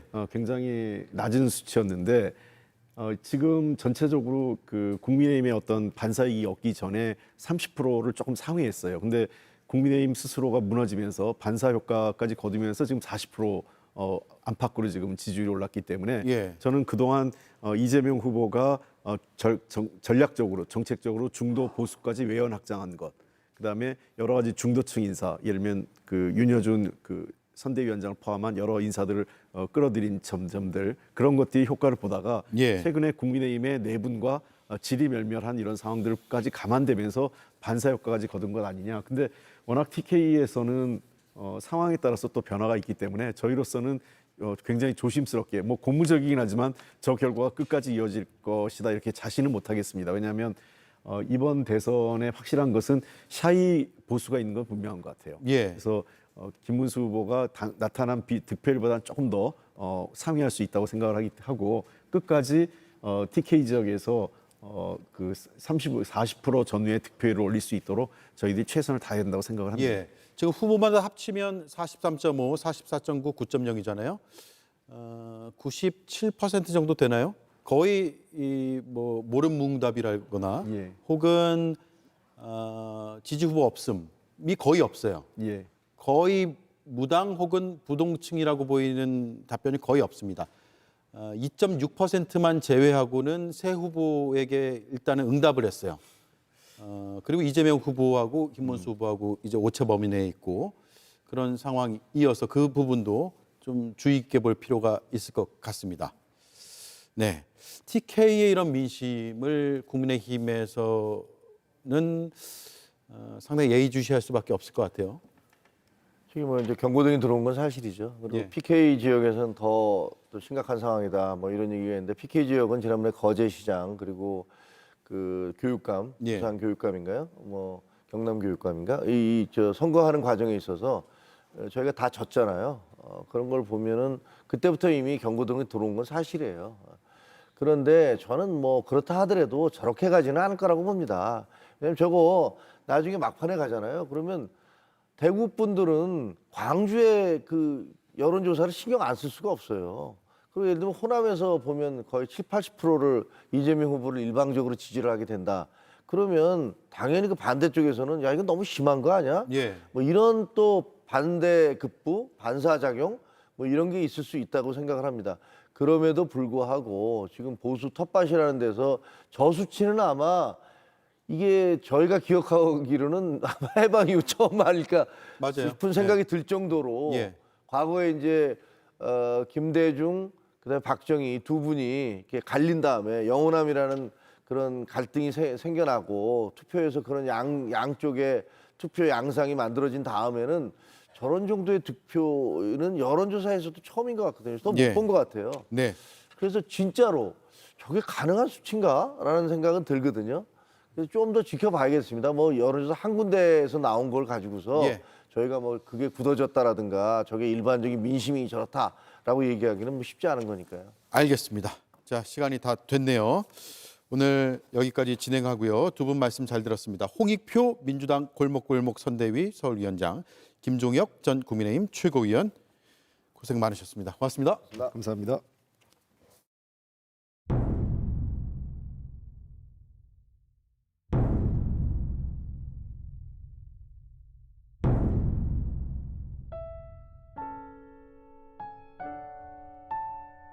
이제 새로운 시작을 위하여 거꾸로 대한민국을 다시 앞으로 일상의 행복을 위하여 멈춰선 대한민국을 모두 힘차게